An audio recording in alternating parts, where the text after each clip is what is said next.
आत्मीय भाइयों एवं बहनों, पुस्तक मनुष्य के मूल्यांकन का आधार आध्यात्मिकता। पुस्तक जन्म शताब्दी पुस्तक माला 33, प्रवचन पंडित श्री राम शर्मा आचार्य आपको अपनी आवाज में पढ़कर सुनाते हैं। आइए सुनते हैं। साथियों, भावनात्मक सफाई, धुलाई की ओर ध्यान दीजिए। आप धुलाई की ओर ध्यान नहीं देना चाहते, क्या गलती कर रहे हैं आप? शुरुआत नहीं करना चाहते, पढ़ना नहीं चाहते, कैसे हो सकता है? मित्रों, आपको यह जो पहले वाला पाठ का शिक्षण दिया गया, जिसे हम 5 क्रियाओं के हिसाब से षटकर्म कहते हैं, इसमें 5 क्रियाएं पंचमुखी गायत्री की और एक क्रिया वह जो भूमि पूजन के नाम से विख्यात है, जिसको हम पृथ्वी पूजन के नाम से जानते हैं। 5 क्रियाएं कौन कौन सी हैं, इसे आप जरा समझने की कोशिश करना। पहला वाला कृत्य जो हम आपको गायत्री उपासना करने से पहले सिखाते हैं, आत्मशोधन की प्रक्रिया के भीतर कराते हैं, वह है पवित्रीकरण। बाईं हथेली में जल रखा और दूसरे हाथ से ढका, ओम अपवित्रा पवित्रो वा का मंत्र बोला। अगर वह मंत्र नहीं आता है तो गायत्री मंत्र बोल लीजिए, कोई फर्क नहीं पड़ता। मंत्र बोलकर आप इसे अपने ऊपर छिड़क लीजिए। पानी छिड़कने से क्या हो जाएगा? यह किस काम के लिए छिड़का गया था, यह हमने बताया नहीं था? हाँ महाराज जी, पर इस पानी से क्या होगा? 1 बाल्टी पानी से तो मैं रोज ही स्नान कर लेता हूँ, और आप तो जरा सा जल हथेली पर लेने के लिए कहते हैं। इससे मैं क्या पवित्र हो जाऊंगा? पवित्र होना होगा तो 2 बाल्टी से नहाएंगे, साबुन से नहाएंगे, बाथरूम में नहाएंगे। हाँ बेटे, उससे ज़्यादा सफाई हो सकती है, पर इससे सफाई कैसे हो सकती है? यह भावनात्मक सफाई है, यह सफाई जरूरी है। मित्रों, सारे के सारा अध्यात्म वास्तव में भावनाओं का खेल है और कुछ नहीं। इसमें कर्मकांडों की कीमत राई की नोक के बराबर है, और इसमें जो सारी की सारी शक्ति और सामर्थ्य भरी पड़ी है, वह चिंतन के ऊपर टिकी पड़ी है, आस्थाओं के ऊपर टिकी पड़ी है, दबी पड़ी है, विचारणाओं के ऊपर जमी पड़ी है। अगर आपके पास विचारणाएं नहीं हैं, आस्थाएं नहीं हैं, मान्यताएं नहीं हैं, श्रद्धा आपके पास नहीं है, तो समझना चाहिए कि केवल आप खेल खिलौने बना रहे हैं और माखौल कर रहे हैं। किसका कर रहे हैं? उस पवित्रता का एक बूंद पानी सिर पर छिड़क लिया और हो गया पवित्र। मुझे एक घटना याद आ गई, कुंभ के मेले का मार्जन स्नान। एक बहुत बड़े नेता थे, नाम तो मैं नहीं लूंगा। उस कुंभ मेले में सब लोग गए, चलिए साहब आज कुंभ का स्नान है, सब लोग नहाइए। नेताजी पैंट पहने हुए थे, बोले हम तो नहीं नहा सकते। इस बावत नाव में बैठे हुए थे। इस बावत नाव में बैठे थे, पंडे को मजाक सूझा। उसने कहा कि आप ऐसा कर लीजिए कि मार्जन स्नान कर लीजिए। मार्जन स्नान क्या होता है? आप अपने शरीर पर छींटे लगा लीजिए, इससे क्या हो जाएगा? इससे आपको कुंभ के दिन गंगा जी में स्नान का पुण्य मिल जाएगा। इस पर नेताजी रजामंद हो गए। पंडे ने गंगा जल लाकर दिया और उन्होंने ऐसा ही किया। हो गया स्नान? हाँ साहब, हो गया।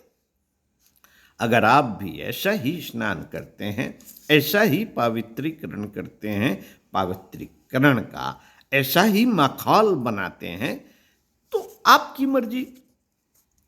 लेकिन अगर आप वास्तव में माखौल नहीं बनाते, तो आपको गहराई में प्रवेश करना पड़ेगा और यह विचार करना पड़ेगा कि हमारे ऊपर पवित्रता की वर्षा होती है, जैसे देवता फूलों की वर्षा करते हैं। उसी प्रकार से इस बादल में से, इस अनंत आकाश में से ऐसी वर्षा होती चली जा रही है, ऐसा बादल बरसता चला जा रहा है जिसकी सघन बौछार हमारे ऊपर होती चली जा रही है, जो हमको शुद्ध और पवित्र करता चला जाता है।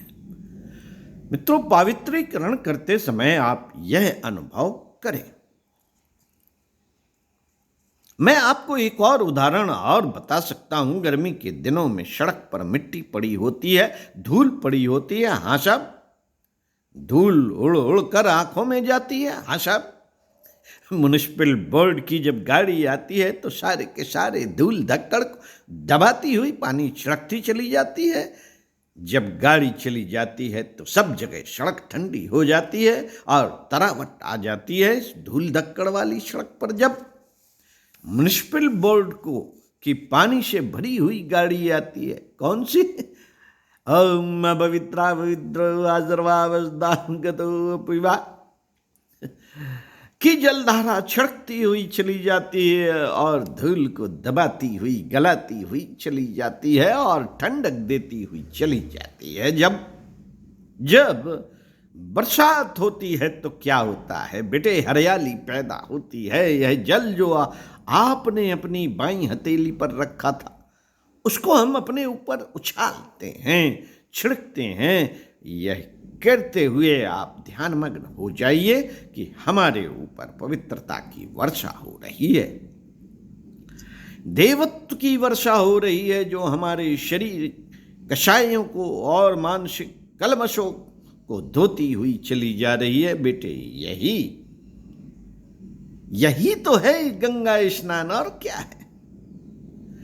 गंगा में पानी है, गंगा और यमुना के पानी में कोई फर्क नहीं है। अच्छा, यह बात है तो मुझे आप कहने दीजिए। अभी पिछले महीनों अखबारों में आया था कि इलाहाबाद की त्रिवेणी का जल लेबोरेटरियों में भेजा गया था, उसमें हजारों कीड़े पाए गए और यह घोषित किया गया कि त्रिवेणी का कच्चा पानी नहीं पीना चाहिए। जो कच्चा पानी पिएगा वह मरेगा, इसलिए आपको फिल्टर करके पीना चाहिए और उबाल कर पीना चाहिए। मित्रों, गंगा जी के जल का फर्क यह है कि जिस समय हमारी मान्यताएं और हमारी भावनाएं यह मानकर चलती हैं कि इस दिव्य जल में, पवित्र जल में विष्णु का वास है और शिव की जटाओं का आधार है, स्वर्गलोक से अवतरित देवी भागीरथी हमको शुद्ध पवित्र करती चली जा रही हैं, वास्तव में यह उतना ही पवित्र है जितना कि गंगा जी है। अगर आप यह मान लें कि आपको गंगा जी में मछली मारने का ठेका 51,000 रुपये में मिल जाए तो आप रोजाना गंगा जी में से कितनी मछलियां पकड़ेंगे? आज कितनी पकड़ी गई? आज साहब 40 मन पकड़ी गई, दूसरे दिन 18 मन पकड़ी गई। और क्या करते हैं साहब? गंगा जल में स्नान करते हैं, गंगा जल पीते हैं और मछली पकड़ते हैं। हम तो गंगा जी पर जिंदा है।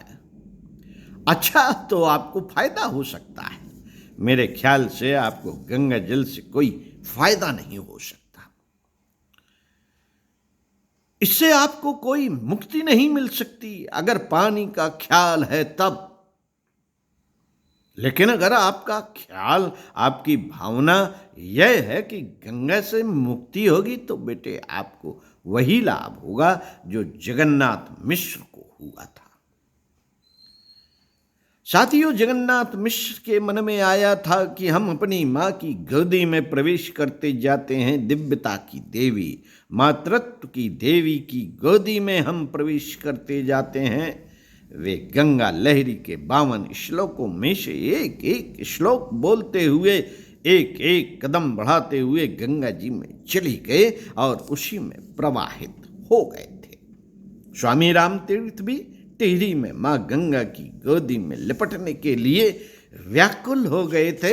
उन्होंने किनारे पर अपने कपड़े रख दिए थे और माँ तेरी गोदी में रहूंगा और तेरे तरीके से बहूंगा, तेरे तरीके से चलूंगा।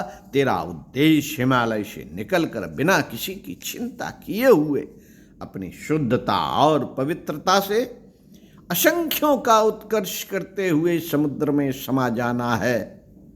मां, मैं भी तेरे साथ चलूंगा। राम तीर्थ जी गंगा जी में बह गए थे और जगन्नाथ मिश्र भी बह गए थे। उनका मन किन भावनाओं के साथ उछल रहा था। उन्होंने गाया, समृद्धम सौभाग्यम सकल वसुधायः किमपि तन महेश्वर्यम लीला जनित जगत खंड पर सोह श्रुति नाम सर्वस्वम सुकृतमथ मूर्तम सुमनसाम सुधा सौंदर्यम ते सलिलम सलिल मशिवम न शमयतु। इस तरह गाते हुए जगन्नाथ मिश्र भाव विभोर होकर मां गंगा जी में चले गए। उनका उद्धार हुआ होगा। हाँ बेटे, मेरा विश्वास है कि जरूर हुआ होगा। गंगा जी के स्नान का जो फल मिलना चाहिए वह जरूर मिला होगा। उनकी आत्मा शुद्ध और पवित्र जरूर हो गई होगी, पानी की वजह से नहीं, वरन पानी के साथ उन्होंने जो अपने अंदर दिली भावनाओं का समावेश किया था उसकी वजह से हुआ होगा। बेटे, पानी में कोई ताकत नहीं, कोई ताकत नहीं है साहब। गंगा जल में शक्ति है? नहीं, कोई शक्ति नहीं है। गंगा जल और जमुना जल में क्या फर्क पड़ता है? पानी पानी, सब एक है, सब एक से है। साथियों, इसी क्रम में अगले वीडियो में पढ़कर सुनाएंगे पृष्ठ 17 से। शक्ति निष्ठा में है, विश्वास में है। सुनते रहिए। स्वाध्याय, सत्संग, चिंतन, मनन का क्रम बनाए रखिए। हंसते रहिए, मुस्कुराते रहिए। यह मुस्कुराहट यदि आपके चेहरे पे वास्तविक रूप से आ गई तो मान लीजिए आप साधु संतों के तरीके से बिना तपस्या किए ही बन जाएंगे। ओम शांति।